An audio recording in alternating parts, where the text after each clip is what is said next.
नमस्कार मंडळी, शुभ दुपार. शुभ दुपार म्हणजेच आता झालेत 3:30 व्हायला आले.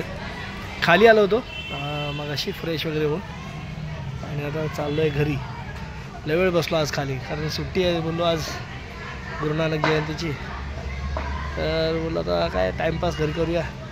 तर हे कोणच नव्हतं, मी चालू खाली. समीक्षा पण रिक्षावर गेले, म्हणून पण आता क्लासला गेला असेल, त्यांना पण सुट्टी होती शाळेला. बोललो चल आता जाऊया आता घरी, कारण काय कंटाळा आला. मुलं आता खेळायला पण लागली, बॉल लागायला लागले सगळे, पुढे खेळायला लागलेत मैदानात. तर आपण जाऊया घरी. जरा घरी जाऊन काय रेस्ट करूया थोड्या वेळाने, आता संध्याकाळच होईल. नमस्कार, पुन्हा भेटतोय आता दुपारनंतर डायरेक्ट. आज काय ऑफिसचं काम नव्हतं म्हणून जरा बोललो थोडा टाईमपास केला, झोपलो होतो आणि मग उशिरा उठलो. तर काय करताय मंडळी तुम्ही? मजा.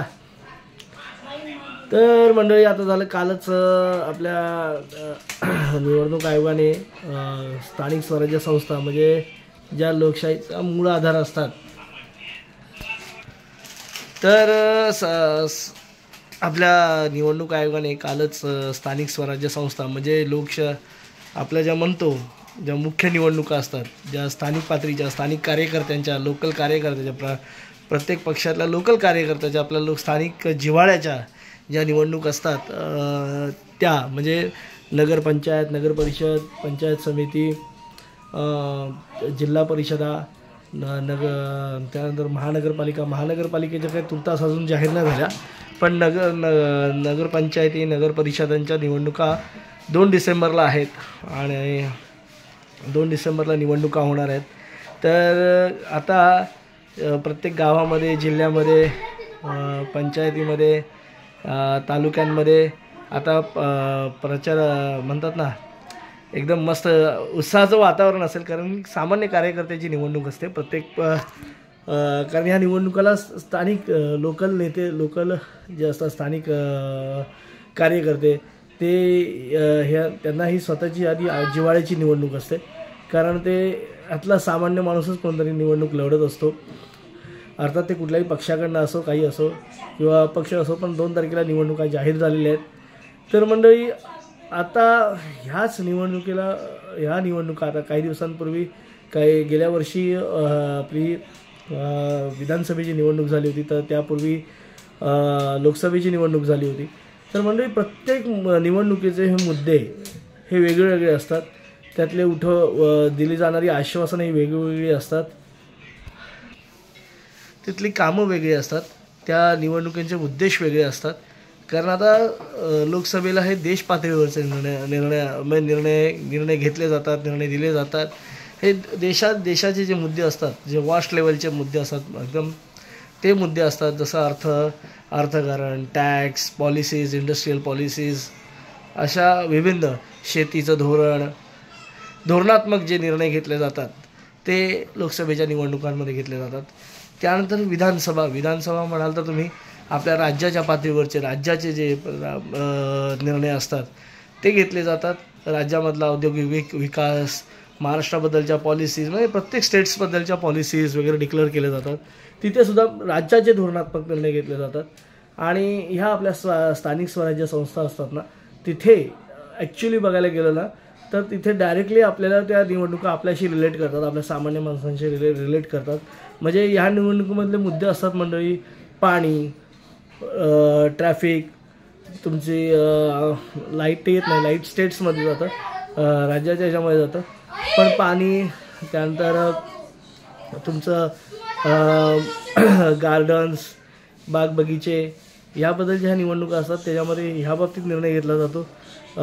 तुम्हाला होणारा पाणी पुरवठा वगैरे ह्या गोष्टींबद्दलचा निर्णय ह्याच्यात घेतला जातो. आणि ही तुमच्याशी डायरेक्टली रिलेट करते, तुमच्या स्थानिक म्हणजे रोजच्या दैनंदिन जीवनामध्ये जे प्रश्न असतात ना, त्याच्याशी या निवडणुका रिलेट करतात.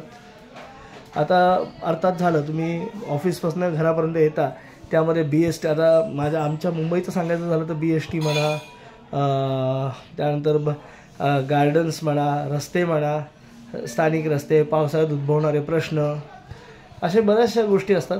बाग बगीचे झाले, तुमचे घरांचे टॅक्सेस झाले, या अशा बऱ्याचशा गोष्टी या रिलेटेड असतात. तर या स्थानिक निवडणुकीमध्ये ना मंडळी मुद्दे वेगळे असतात. म्हणजे तुम्ही लोकसभेचा अजेंडा घेऊन जर ह्या निवडणुकीत मतं मागणार असाल ना, तर असं कोणी मतं मागणार असेल ना, तर त्यावेळेला तुम्ही तिथे विचार करायला हवा. अरे हा व्यक्ती माझ्या प्रश्नांबाबत काय बोलतो आहे, तुमच्या स्थानिक प्रश्नांबाबत काय बोलतो आहे, तर त्या बाबतीत योग्य ते निर्णय घ्या तुम्ही. कारण अर्थात आता ही 3-4 वर्षांनी ही निवडणूक होते. कारण कोर्टामध्ये काही याचिका होत्या, त्या याचिकांवर प्रलंबित राहिलेला निर्णय होता. त्यामुळे तुम्हाला 3 ते 4 वर्षे प्रशासक आपला कारभार चालवत होते. प्रत्येक नगरपंचायत, नगरपरिषद, ज्या आपल्या महानगरपालिका, तिथे प्रशासकीय कारभार बघत होते. पण आता 3-3.5 वर्षानंतर निवडणुका होत आहेत. तर त्याच्या जागी आपला लोकप्रतिनिधी, योग्य त्या लोकप्रतिनिधी पोचवा, जेणेकरून आपले स्थानिक प्रश्न सुटतील. म्हणजे अर्थात आमच्या महानगरपालिकेच्या अजून निवडणुका जाहीर नाही झालेल्या आहेत. आता ही रणधुमाळी गावाकडेच पाहायला मिळेल. आणि येत्या काही दिवसात आता आपल्याला बातम्यांना या बातम्या बघायला भेटतील. कोण कुठून कुठे गेलं, ज्या म्हणतो ना आपण बेडूक-उड्या, त्या चालू होतील. आणि अर्थात बरोबर आहे, कारण योग्य ते स्थान मिळवायचं असेल तर माणूस इकडून तिकडे जातोच. आणि म्हणतात ना, बदल हा निसर्गाचा नियम आहे. बदल घडवता आले पाहिजेत. पण आपले जे बदल असतात ना, ते मंडळी सामाजिक जीवनावर त्याचा सकारात्मक परिणाम व्हायला हवा. हा पक्षातील लोकांनीसुद्धा विचार करायला हवा. कारण आपण ज्या चढाओढी करतो, आपण जे इथनं तिथनं पक्ष बदलतो, तर त्याचा आपल्या सामाजिक व्यवस्थेवर, आपल्या लोकांना, आपल्या गावाला, आपल्या विभागाला, आपल्या नगराला त्याचा काय फायदा भेटतो, हा विचार करायला हवा.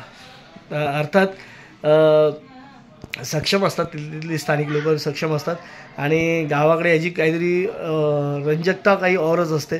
अर्थात आता तसं बघायला गेलं तर पावसाने बरंचसं नुकसान केलं यावेळेला. आणि असं काही वातावरण नाही राहणार इलेक्शनचं, कारण दुःखातच आहेत शेतकरी. आणि अजूनही काही ठिकाणी पाऊस बरसतो आहे. कोकणामध्ये पाऊस बरसतो आहे, बऱ्याचशा ठिकाणी पाऊस बरसतो आहे. पावसाने काही शेतीचं काही ठेवलंच नाही आहे. तर त्यातनं आता सरकारसुद्धा मदतीचा हात देत आहे. आता त्यांच्यासाठी काय योजना येत आहेत. पण हा मुद्दा, ह्या स्थानिक स्वराज्यांचा संस्थेचा जो आता निवडणुकीचा मुद्दा आहे, आणि तो शेतकऱ्यांचा मदतीचा मुद्दा हा पूर्णपणे वेगळा आहे. कारण ह्या निवडणुकीला तुमच्या आसपासचाच व्यक्ती उभा राहणार आहे. तर तो तुमचे प्रश्न कितपत बघतो, त्याला त्याची कितपत जाणीव आहे, ह्याचं तुम्ही आकलन केलं पाहिजे, ह्याचा अभ्यास केला पाहिजे. आणि त्यानुसार तुम्ही मत द्यायला पाहिजे. आपण किती मतदारांमध्ये जागरूकता करतात लोक, बरेचसे लोक त्याचं अर्थकारण पण दाखवतात. पण थोडासा आपण देखील विचार करायला हवा. आणि या निवडणुकीत आता रणधुमाळी चालूच होते. तर नक्कीच तुम्ही योग्य उमेदवाराला उभे कराल आणि योग्य उमेदवारांना निवडून द्याल. तर आपला काही हा विषय नाही आहे आपल्या चॅनलचा, पण आपण तुम्हाला माहिती आहे इलेक्शनच्या संदर्भात आपण निवडणुकांविषयी आपण नेहमीच आपण प्रबोधन करत असतो. आपल्याला जमेल ते प्रबोधन करत असतो. तर तुर्तास तरी ही माहिती होती. चला आता या व्हिडिओमध्ये तिथेच थांबतो. पुन्हा भेटू उद्या सकाळी. तोपर्यंत टाटा, बाय बाय, गुड नाईट, शुभरात्री.